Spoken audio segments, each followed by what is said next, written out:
Goeiedag en welkom by vandag se video in die hoofstuk van vergelykings en ongelykhede. In vandag se video gaan ons spesifiek 'n opvolg hê van die aard van die wortels, maar spesifiek van vergelykings in die vorm mx plus n in 'n hakie gekwadreer gelyk aan d. Nou indien 'n kwadratiese vergelyking in die vorm mx plus n in hakies gekwadreer gelyk aan d geskryf is, sal die aard van die wortels van die waarde van d afhang. So met ander woorde, jy het nie eers nodig om die hakie uit te vereenvoudig en alles aan die een kant te kry met 'n gelyk aan 0 aan die ander kant en dan daai diskriminant b² min 4ac te gebruik nie. Jy kan hom presies in hierdie formaat gebruik. Nou, hoe het ons op hierdie formaat afgekom?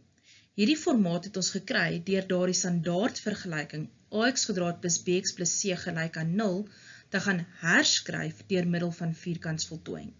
So gaan kyk gerus weer na die oefening en video oor vierkantsvoltooiing, maar jy hoef dit net te doen indien dit spesifiek van jou verwag word. So omdat ons nou slegs op die d-waarde gaan konsentreer, geld al die reëls wat ons in die vorige videoles gehad het van aard van wortels.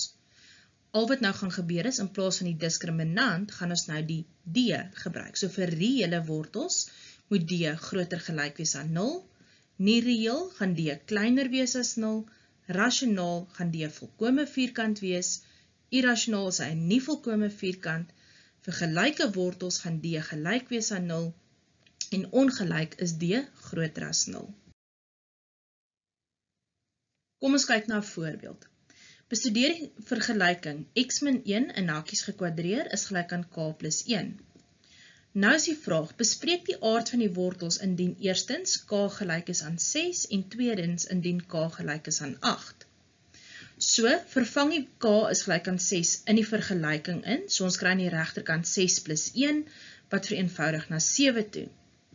Nou 7 is groter as 0, so ons diskriminant gaan met ander woorde groter wees as 0, dis is die wortels reëel, irrasionaal en ongelyk. Soortgelyk, vir k gelyk aan 8, gaan jy 'n 9 aan die regterkant kry. Nou dit is groter as 0 en 'n volkome vierkant, dus sal jou wortels reëel, rasionaal en ongelyk wees. Laaste vraag, vir watter waardes van k sal die wortels van die vergelyking nie reëel wees? Nou k plus 1 kleiner as 0, so onthou, kleiner as 0 is wanneer dit nie reëel sal wees nie, so ons pas hier reëel toe, en nou moet ons net vir k oplos, so k moet kleiner wees as min 1 vir die wortels om nie reëel te wees.